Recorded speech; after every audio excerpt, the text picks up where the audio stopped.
First off, a little backstory on my dad. The man has so much character and color to him.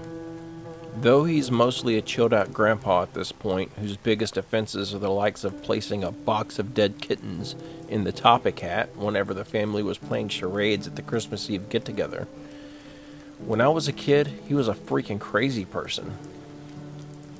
He was an amazing father, honest to a fault, character made of stone. He apologized whenever he felt he had done something wrong to you, and he'd sit and cry with you whenever things were eating away at your self-esteem. However, as much as I owe him my morality and compassion towards others, I also very much owe him my extremely demented and nothing is sacred sense of humor. The man got more joy from life and tormenting his children than anything else. We lived on my grandmother's farm in rural Tennessee, and when the power would go out, which happened quite a lot, he would dare me to run to the mailbox and then lock me outside at 10 o'clock at night when I was 10 years old. And he would laugh so hard I could hear him over my screams while I banged on the door from the outside, pleading to be let back in. He was the type of dad to wake you up in the morning by revving a chainsaw, change the clocks in the house to make you get ready for school at 2 a.m., stand on the front porch in his underwear while you were getting on the bus in the morning and yell, "I love you, I'm gonna miss you so bad," in a voice that could only imply that he was suffering from severe brain damage. In other words, he was always looking for a way to scare you, embarrass you, or just make you have such a crazy, unexpected experience that you would be guaranteed to remember him forever. And it worked. I love that man. Now, that was needed for context, and this story takes place in my second to last year on my grandmother's farm. I was 17 and had been working a job in a small town stocking beer coolers and mopping floors at the local gas station. I was driving home from work in my little truck at about 10 p.m., and as I pulled into the driveway, my headlights shone up the hill to my grandmother's house and panned down the hill to the edge of our single-wide mobile home.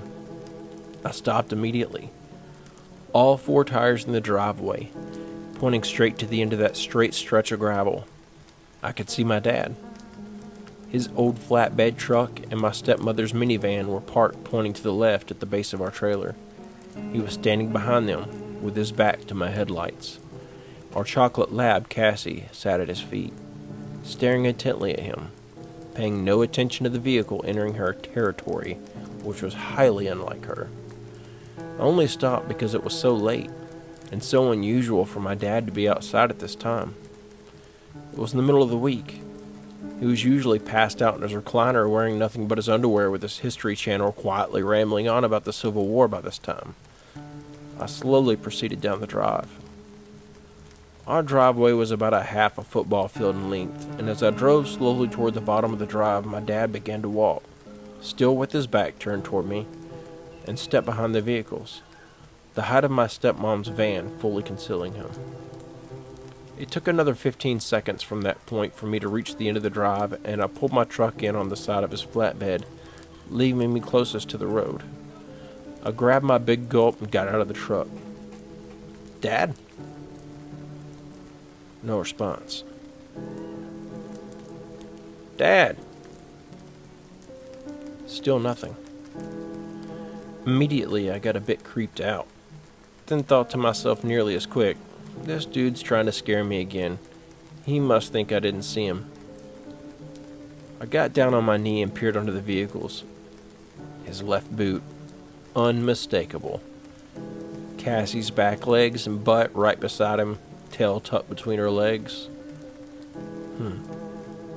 I hollered out, "You're doing a crappy job of hiding, Dad. I could see your boot sticking out from behind the tire on the van."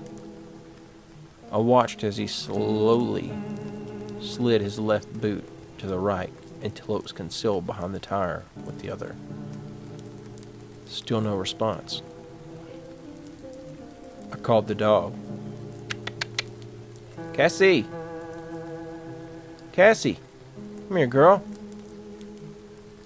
She turned and literally scurried beneath the vehicles to get to me, as if she was under heavy gunfire.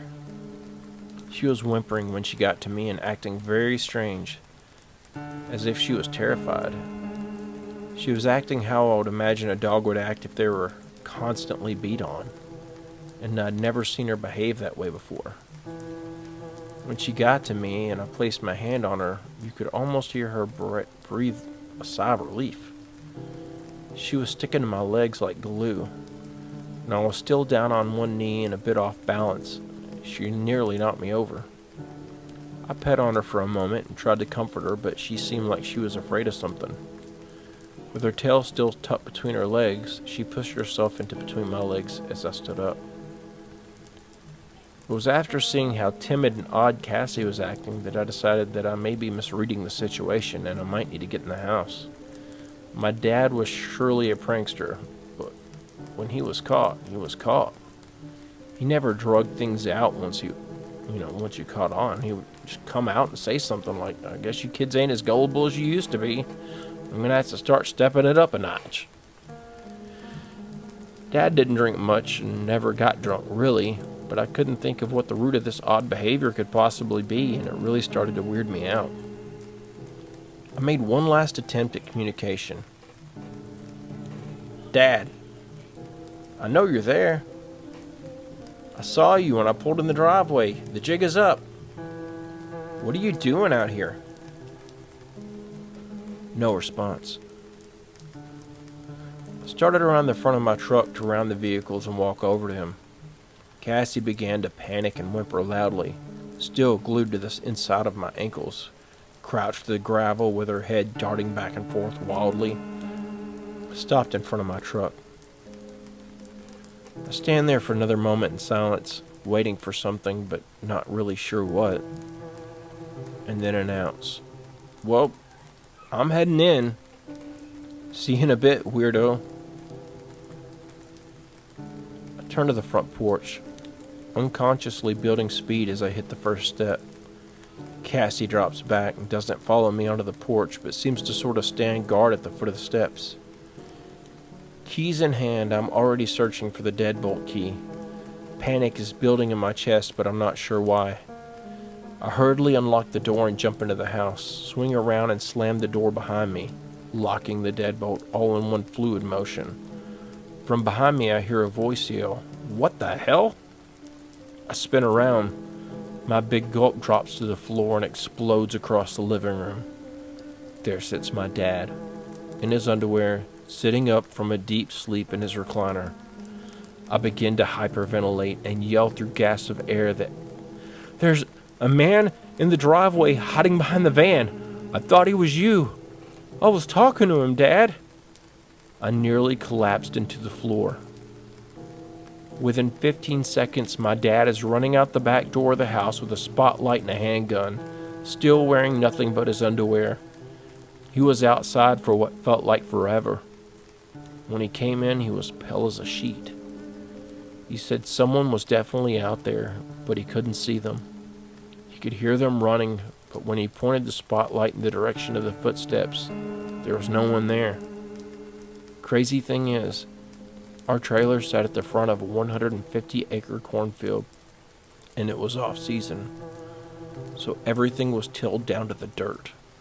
There was nowhere for anyone to hide. It was a terrifying experience, and I know it's one that seems easy to explain.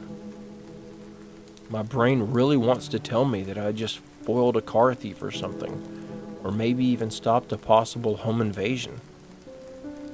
The thing is, though, my dad has an unmistakable posture, an even more unmistakable walk. I know those were his boots that I saw under the van.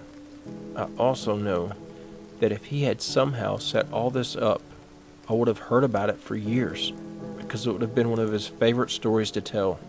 How he scared me so bad when I was 17, and how funny it would have been.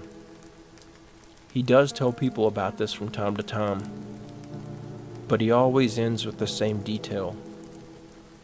That it wasn't until he was outside running around in his underwear with a handgun that I realized that Cassie had been sleeping in the floor next to his recliner when I ran in the door.